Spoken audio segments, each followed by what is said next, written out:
Good evening. Welcome to SVN3E Environmental Science. I'm Wendy Espana. We are entering Unit 3. We're halfway through the course. We've done lessons 1 to 10, and now we're headed in tonight into lesson 11. We are looking at Unit 3, using energy in our lives. All right, the beginning of Unit 3 actually starts with looking a little bit more at some of the contaminants, but in this particular case now we're switching gears a bit and we're looking at ways to treat to prevent the contaminants medically, and we're looking at ways to treat diseases. So we're in kind of a different section of the course. All right, so we're going to start as always by going to the booklet. In the booklet, we are going to be now in Unit 3. Page 1 is where I'm on the screen here. Unit 3, page 1. And we're going to go down to Lesson 11, which begins on page 2. And it's medical and non-medical ways to protect yourself from environmental factors. Okay, so let's go down and have a look at what the learning objectives are for this particular lesson. It says students will be able to identify and describe medical methods of protection against environmental factors. And the second learning goal is identify several non-medical methods for protection against environmental agents. Okay, so we will go through the textbook later, but right now we're going to start in the booklet because there's quite a bit of really good information in the booklet, and then we'll switch over once we finish that. You have probably heard the expression, an apple a day keeps the doctor away. So whether that expression is true or not, I hope it is, because I eat an apple a day quite a bit. So every once in a while I don't. Today I didn't for whatever reason, but I love apples, and that's usually what I put in for my snack or to eat with my lunch. Okay, so what that's getting at is that when we look at medicine, you don't always want to be curing illnesses. Sometimes you want to prevent them in the first place. So not having to fix somebody after they've gotten sick. Prevention is better in many ways than treatment. First of all, it can prevent people from getting seriously ill. Another thing that is really good about prevention is that it is cheaper and it is easier to treat a disease if you don't have it develop in the first place, or if it does but not on such a big scale. Okay, so that's what we're going to look at, is coming up with ways for that.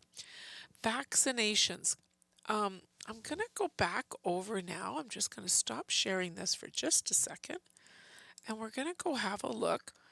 In the textbook, there's a nice little write-up here on vaccinations, kind of introduces it for us. And it's called How Cows Moved the History of Vaccines. So it says we have cows to thank for more than just milk. In 1796, Edward Jenner laid the foundations for the elimination of smallpox. What was smallpox? Sorry, I just realized right this minute that I did not continue to share that screen. Sorry, right there on page 60 of the textbook. Now you can see it. Is the screen showing how cows move the history of vaccines. Okay, so we're talking about how Edward Jenner eliminated smallpox. All right, so smallpox was a disease all over the world. It was a very, very serious disease, would kill many people, but in particular, First Nations people. Had been around for 3,000 years, and it was way back in ancient civilizations. Then in 1796, Edward Jenner developed his vaccine, and it was the first vaccine to prevent it. Um, it was highly contagious and it was a deadly disease and it killed about 30% of its victims. It had particular effect on First Nations people because what happened was the European people who came over that had it, when it got spread into First Nations communities, they were just decimated because they had no defense against it. So, yeah, it was very deadly, and he found this cure by injecting a boy with cowpox. It was a similar but disease as smallpox, but it was much milder, and it was found in cows. And he had been noticing that the women who were milking the cows got cowpox from the cows they were milking, but then they never developed smallpox. When he injected the boy with the cowpox disease, he got cowpox, and then he got well, and then the doctor gave him smallpox. I can't imagine who this young boy was that was so brave, or whose the parents were that were so brave to allow him to try this out. Anyway, and then the boy didn't get smallpox. And Dr. Jenner coined the phrase vaccination. And the stuff that we put into people now is called a vaccine. And we know the textbook's too old to recognize, but we know the effect that vaccines have on history because we all sat around waiting for the COVID vaccine to be released so that we could all go back to living our lives the way we had been before COVID. I don't know that we ever really did, but all right. And you'll see in the pictures there on page 60, you'll see him giving the baby the vaccine, or the milder cowpox vaccine, and then giving him the smallpox. All right. We're going to get back into vaccines over in the textbook, or in the workbook. Just give me a minute. I'm going to go over and go back to our workbook here. All right.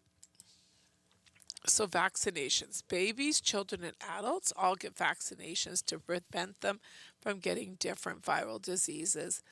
So at this stage, most people, if not everybody, has had a vaccine. There's childhood illness vaccines that babies start getting when they're quite young nowadays. Let's look and see here. What's the earliest childhood vaccines in Ontario, let's say. Let's see what we start with. It says here, vaccines for schools, so you cannot get into school. Diphtheria, tetanus, polio, measles, mumps, rubella, meningococcal disease, pertussis, whooping cough, and chickenpox. All right, chickenpox, there is now a vaccine for that, so you can go get that one as well. When I was young, I think we probably had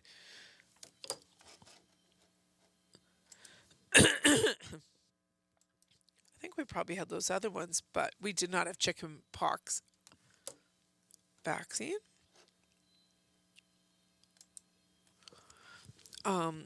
But we did have all the rest of those vaccines there. All right. You'll see there they say that vaccines can be made from dead or inactivated versions of the virus that mimic or imitate the real virus. So the story we just looked at, cowpox mimicked smallpox. So it tricks the body into thinking you have been infected with the virus. So you put in a dead virus that's not going to kill you like maybe the real virus would, or something that's milder like this cowpox vaccine. And your body makes antibodies. We'll get into that a little bit more in the textbook after, but for now, um, just know that these antibodies um, are all set now in your body, and that when another of the same virus enters your body just brings out this antibody it's already developed, and it keeps you from even getting ill. If you get something like chickenpox, for instance, I had chickenpox when I was, I think, in kindergarten. Um, I only ever got it once. And I never did ever get it again. I know there's different things you can get that are,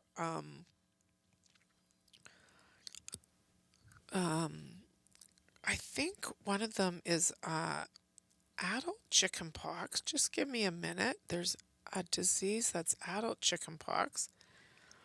You can get very sick. It says what happens if you get chickenpox as an adult. Bacterial infection of the skin, soft tissues, bone, joints, or bloodstream. Sepsis, we talked about that before. Dehydration, pneumonia, we talked about that. So that is not good to get it as an adult. So if you haven't got it when you're a child, then the best thing is to get a vaccination against that now. However, if you got it as a child, you'll never get it again. Um, So there's the list about babies being vaccinated, diphtheria, tetanus, and polio. And these diseases used to kill many people, but they're now rarely exist in countries like Canada because of the vaccinations. We don't even have those diseases anymore. They're very rare. At one point, polio was very, very deadly. Um, it caused paralysis. Um, I don't know what other, let's see, what else did polio cause here? It was, Canada became polio free in 1994 after vaccinations.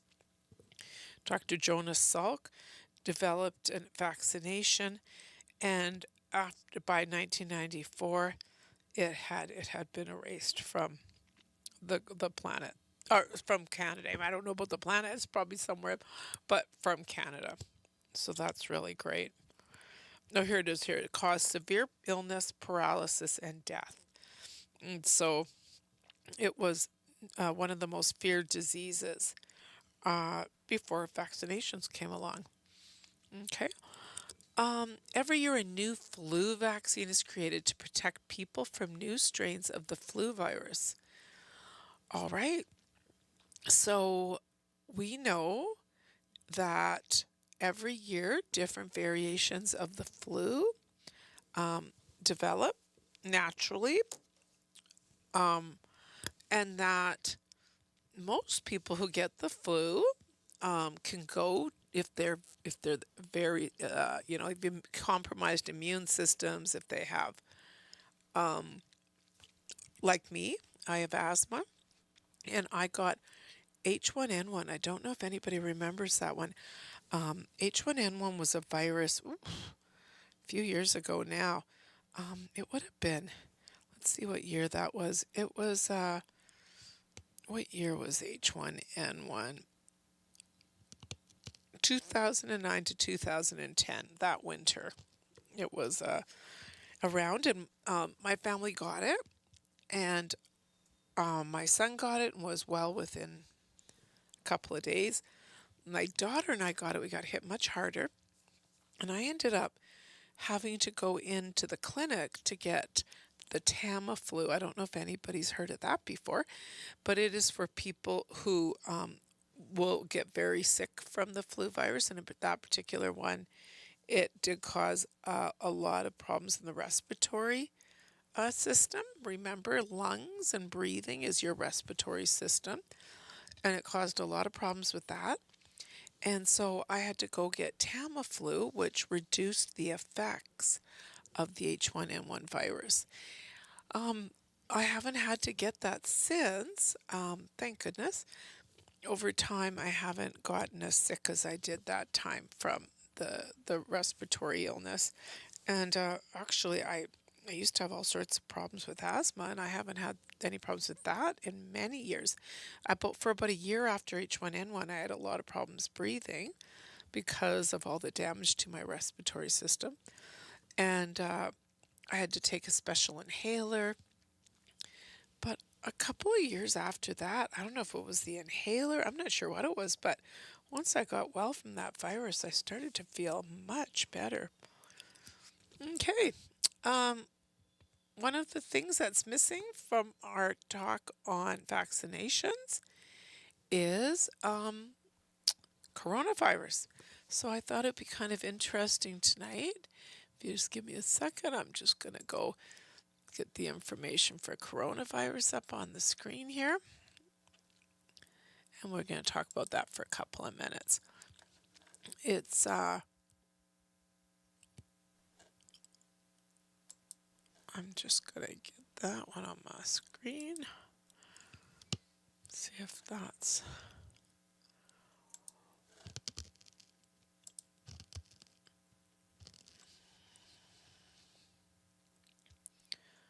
okay. It's not coming up for me. I don't know if I didn't save it properly or what happened there. Let's see if I can get it here using a different method. So coronavirus hit in 2020, and up till then, we had all been never had something like that before, and as a result, they had to come up with vaccinations. And here it is. Sorry, and let's just do a quick. There's a nice little update here. Here it is, right here, coronavirus. And it actually shows us some pictures I think are fascinating of the virus. I'll show a picture here. And you can see that there's the coronavirus on the screen. I'm sure it doesn't look exactly like that, but you'll see on this, I'm going to show that here. Okay, there we go. And you can see there, it says the coronavirus, COVID-19. And you'll see there's the virus on the screen. They have all sorts of other little examples of pictures of the coronavirus right there, COVID-19. All right, so that virus, as everybody well knows, caused worldwide epidemic. And as a result, will probably never be the same again. And those are just different pictures there of the coronavirus. So corona was a virus that they did not at the time have a vaccination for. They had been doing research with something called mRNA vaccinations. And that research had begun way back in the 1980s. And they looked at that and they added others. And they developed them, and along came coronavirus, COVID-19, and it caused 2.5 million deaths before it was got down to the level it's at today. Every year we have flu viruses, and we have vaccinations developed that give us an idea of what flus are coming around, and then they take and they develop the virus based on that, on what flu's coming. So now, the same with the COVID virus. If you go now, they call them booster shots. So everybody in the 2021, 2022, there was quite a while there where every time we would all got the original vaccine, then you had to get the second vaccine, and then you had to get maybe sometimes the third, sometimes boosters. My sister and my mom both have boosters because they have compromised immune systems. And so they have to get the booster shots for that. So that virus or that vaccine, and let's get that on our screen here. Um, let's get corona vaccine was developed, and if you recall, there they are right there, COVID-19 vaccines. If you recall, there was three of them at the time. There was the Pfizer BioNTech COVID-19 vaccine. There was the Moderna COVID-19 vaccine and the Novavax COVID-19 vaccine. Actually, I should say there was. Those are the ones that are available today. It For most people, they only now just like with the flu virus, get the flu vaccine. Some people are still getting booster shots, especially if they're older or they have a compromised immune system. So those people are still getting vaccines, but the most people don't even get the flu virus, right? And then that's about it. So why is that? I think it has to do with how much we get affected by the vaccine now. And when it originally came out, 2.5 million people died from it. But what they weren't expecting is that the later variations of the virus actually started not becoming as deadly, which is really great because that means then that we didn't have people dying anymore. You'd get the vaccine, you get sick. Some people still died, especially people who maybe had underlying issues in the first place, but most people didn't, and as a result, it wasn't as deadly as it was in the beginning, thank goodness. So then they developed the vaccine, and now every year they say that we will have COVID just like we have the flu.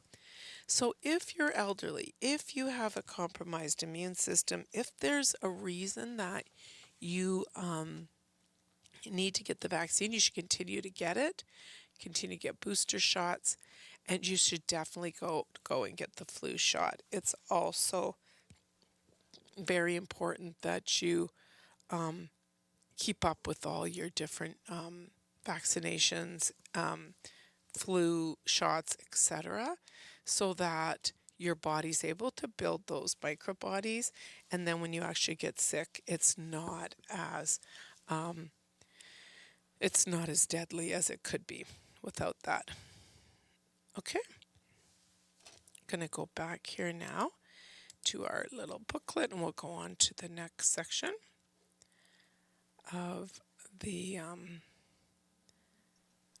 we just gotta find it here on my screen. Okay.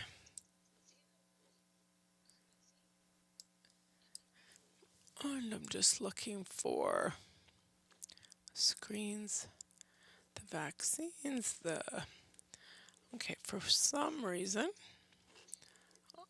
there we go, I got it now. Okie doke.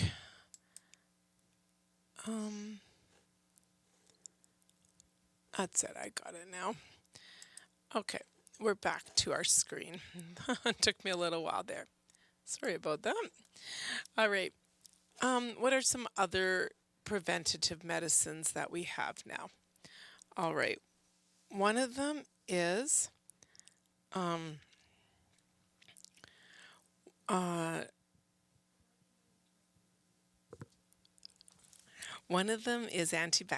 anti-malarial drugs. We don't worry too much about that in this part of the world, but anti-malarial drugs in can be very dangerous in mostly tropical countries.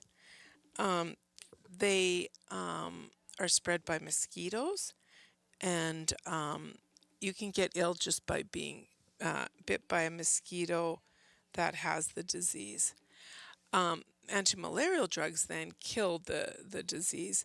And so what you do is you take the drugs before you travel, and then if they malaria gets into your body, then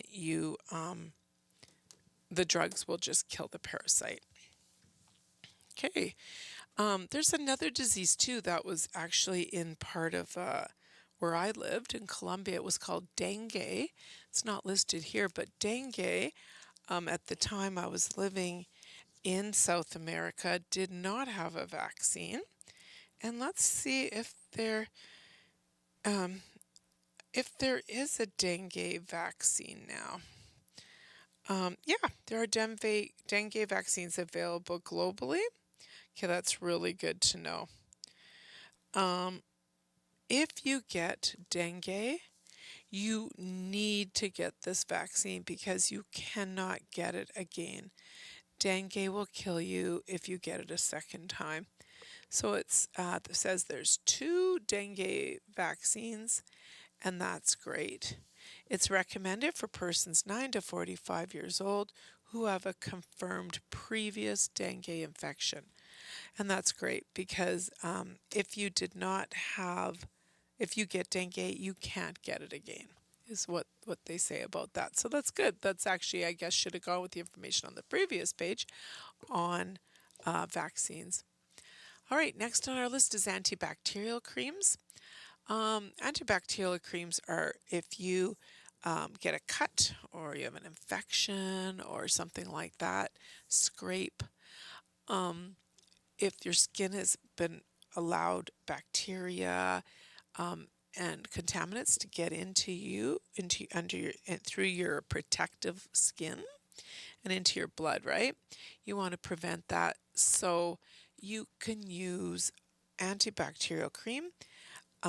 There's all sorts of them in the drugstore. Some are more have names that you might recognize, and others might be less expensive generic cream. And you rub that on when you get a cut or scrape. It's good to put it on right away, and that way the bacteria never enters your blood supply. It kills the bacteria before it gets into your blood. And they can just be bought over the counter. You don't need prescriptions for those. Non-medical protection from contamination. All right, there's all sorts of stuff you can do for this. So all the ones we've listed so far are medical ways that we've avoided contaminations. Things that kill the bacteria, kill the virus, kill the parasite, whatever it is. Or they have microbodies that are ready to react against that and keep you safe. Non-medical example would be anything like rubber gloves. Rubber gloves would be a non-medical example. You put on rubber gloves to prevent your hands from being exposed to dangerous contaminants. Masks, goggles, all that type of thing is non-medical protection. Any equipment we use, in the booklet here it calls it personal protective device, and I'm not sure if it calls that in the textbook, but we usually call it personal protection equipment now. We usually call it PPE, especially after COVID. And we know from COVID that they can keep us healthy. If we had to go in and we were a nurse or a doctor and had to treat patients, we know that we could wear personal protective equipment. If you're an EMT, police officer, if you needed to be, a paramedic, if you needed to be around somebody who had COVID, if you recall those times, they would have to put all the protective gear on. And there's a few TV shows. I remember Grey's Anatomy, and Grey's Anatomy had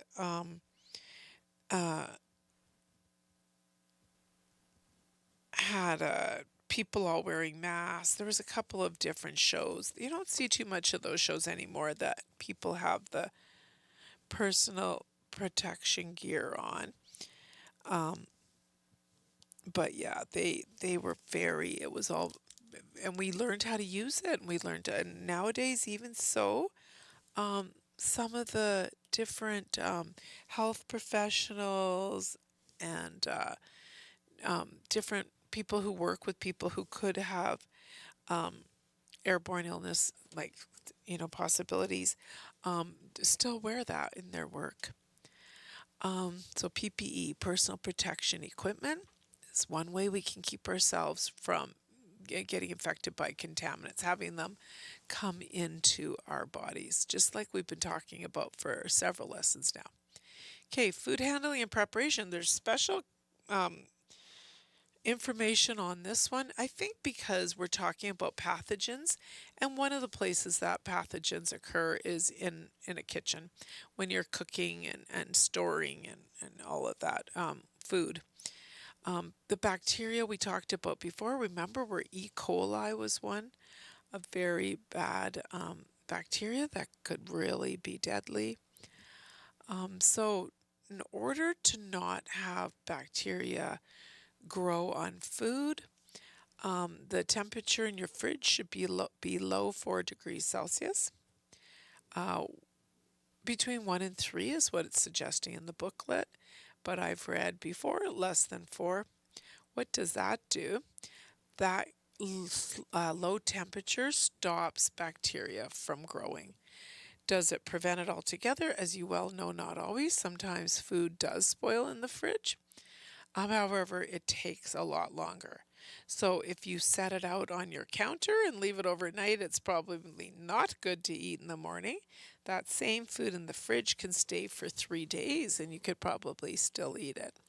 So the fridge is good in that it lowers the speed at which the bacteria grows, and you should put it in a sealed container, right? You don't want any airborne pathogens to get into the food. When you cook your food, you have to make sure all the bacteria are killed, and heat kills bacteria, thank goodness. So if we cook, we usually kill the bacteria. Different things cook at different temperatures. You can see that here it's saying cooking meat or poultry, use a meat thermometer. So it's saying it's reached 60 to 74 degrees Celsius.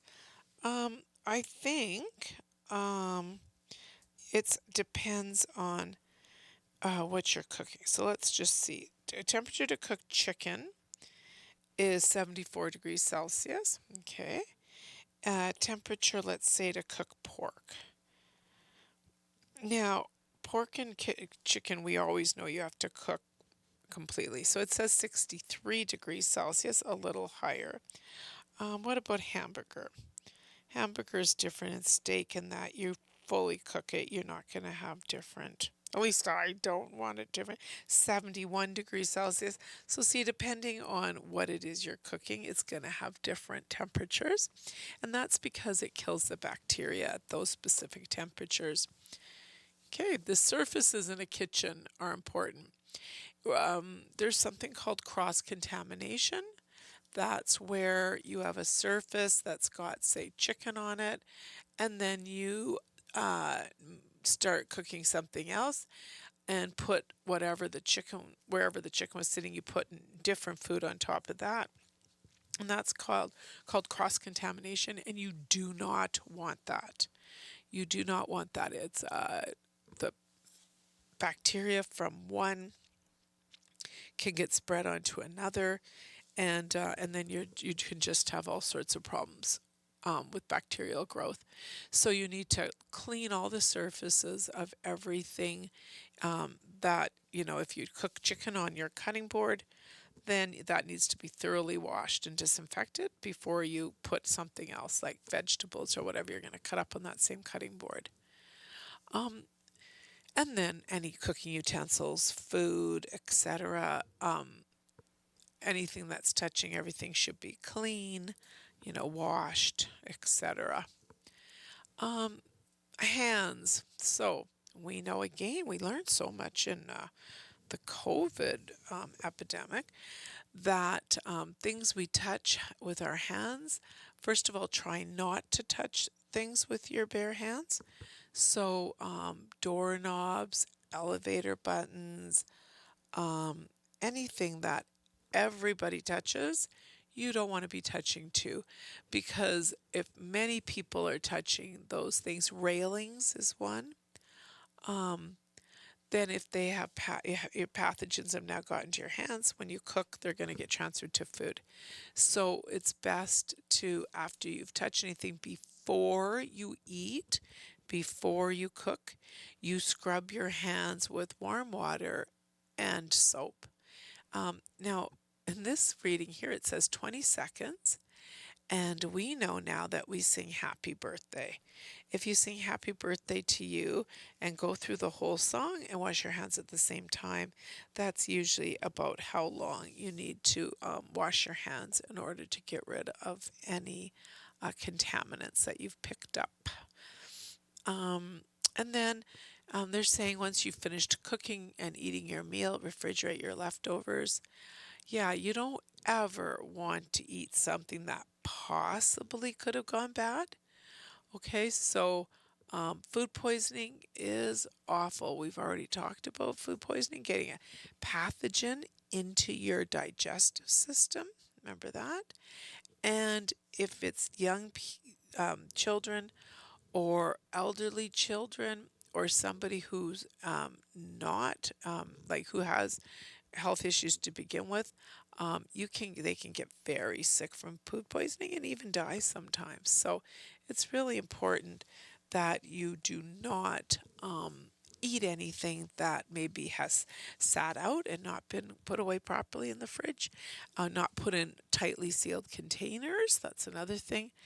Or also sat out and wasn't thrown out when it should have been. The other thing they're going to cover here is personal hygiene and household cleanliness. And again, we've done a good job since COVID of knowing how to keep our hygiene good so that we do not spread illness. So we want to prevent bacteria, viruses, fungi, and pathogens from growing in our homes. Fungi are like mushrooms, but in people, they take the form of yeasts and molds. So the one they're mentioning there is athlete's foot. It's a fungal infection in your foot. It can cause all sorts of issues, make your skin really flaky and red and itchy. So that one there, you want to make sure that you keep your feet washed with soap. There's all sorts of antifungal soaps if you want to use that nowadays. And you wear footwear that lets air come through. Your feet aren't constantly in sweaty, footwear that doesn't have room to breathe.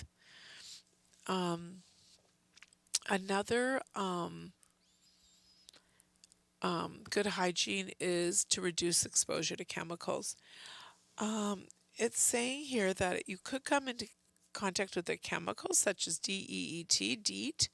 Remember, DEET is in bug spray, and it's good for not getting mosquito bites, which is good because that's good. But remember, it's not good to have in your skin because it can really it can cause all sorts of problems in a long run.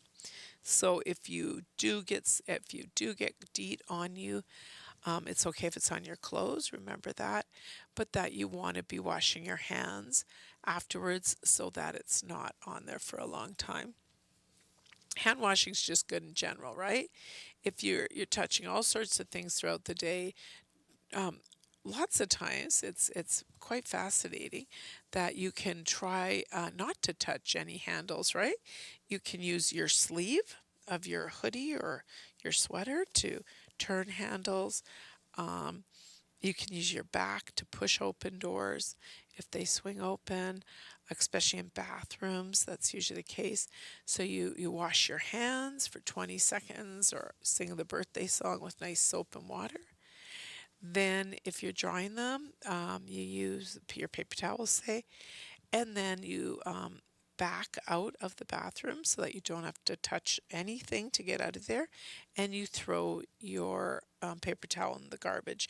Lots of times nowadays, the paper towel receptacle, like the garbage receptacle, is actually right by the door, so it's a really great way to keep your hands. And then if I'm in a restaurant, shopping mall where I'm about to eat, I do that, and then I walk out with nice clean hands to have my meal. Keeping your home clean can be difficult. I'm not the best house cleaner, but it does reduce risks of contamination. So you want to keep your surfaces clean, vacuum, mop up dust, get nice air quality. Remember that particulates in the air can be irritating to your lungs and cause respiratory problems. So it's good to have good air circulation through your home. However, sometimes that's not really possible. I mean, you can have circulating, but sometimes, like this summer, we had a lot of pollen followed by a lot of smoke. So it was very difficult to keep the windows open because if you did, you had particulate matter coming in. So that, I mean, there's all sorts of air exchangers you can get nowadays. Um, yeah, just making sure there's no mold. That's a really bad one. You do not want to have mold because if people are inhaling that, that can be really, really deadly. Black mold. And then cleaning products. You have to be careful that if you're using cleaning products and they're giving off fumes, that you're careful not to inhale those. Some people associate fumes from cleaning products with all sorts of things. I don't know if any of it's been actually connected yet, but maybe one day. Okay, when you're using cleaners, when you're using chemicals, it's really good idea to have rubber gloves. You should be wearing rubber gloves if you're using a chemical. And if you are using something like ammonia, something very strong, very corrosive, it's going to burn your skin or your eyes, you should have goggles on as well. Maybe you're mixing and making it not as strong. Even more importantly, you should have, as in case anything splashes or spills. There's a section here on green cleaners. Those are friendly environmental cleaners. You'll see a lot of those nowadays in the grocery store. Also, if you want, there's so many online. You can just look up online some of the cleansers that you can find, and you'll see that they're uh, something like vinegar and water. There's all sorts of different, and they can be very expensive. So you could make your own if you wanted to go a little cheaper, and you don't want to have the harsh chemicals. Um, However, some people like those harsh chemicals, and they like that things get cleaner better because sometimes the green cleaners aren't necessarily as effective. So don't forget anything we use that goes into the sewage system. If it's a chemical, it can go into the sewage system and be in the water supply after the water's treated, right? Remember, we have people testing it, we have monitoring of the water quality, but if it is, toxic chemicals and they're going down the sink, that could eventually get into uh, soil, water, and then air, maybe. Okay, the last protection of non-medical protection is sun protection.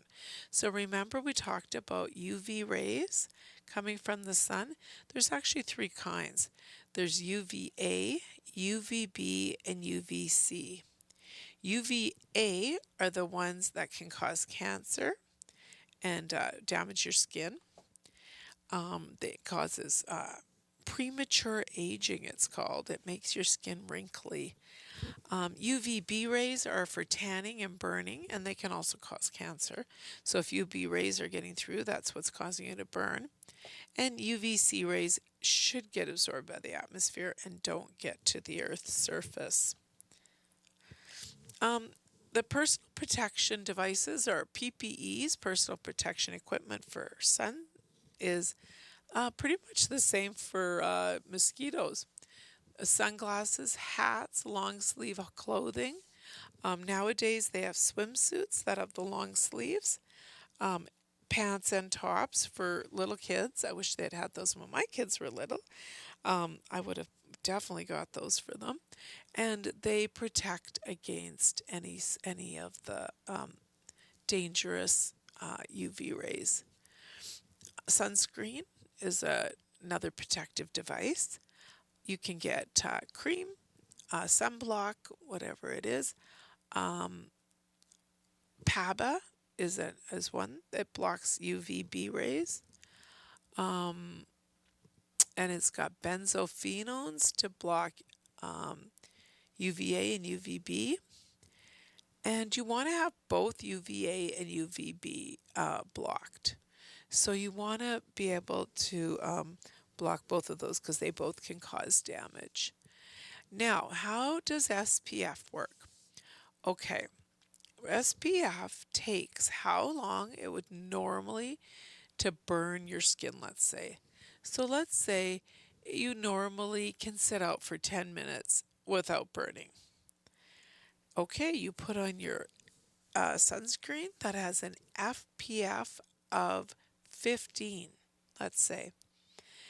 That means if it takes you 10 minutes to burn, then you go 10 times 15, and that's 150 minutes to burn, which is 2.5 hours now.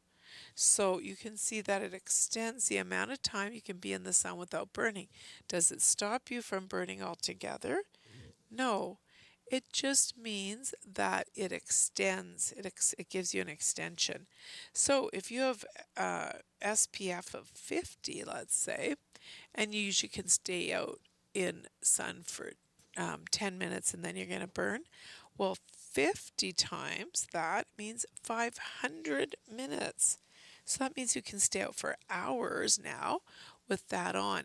The only problem is you don't just, if you're not going to just sit on the beach all day and do nothing, if you're going to be swimming, if you're going to be, maybe you're out in the water, you're being active, then what'll happen is you'll, especially swimming, even though it can be waterproof and all the rest, you might wear some of it off.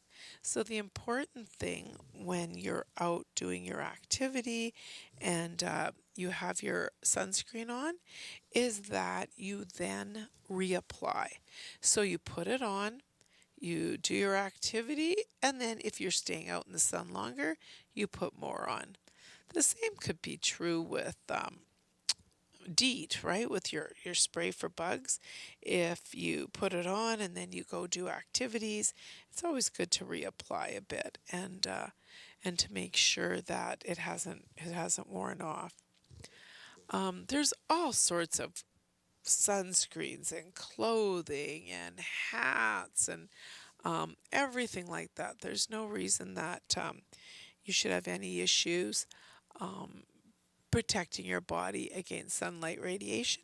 And remember, depending on where you are in the world, remember in Australia, they have that hole in the ozone layer, and as a result, you have to be super careful there that you're using all this personal protection gear to stay safe and to not have your skin get damaged and develop. Remember, it can develop into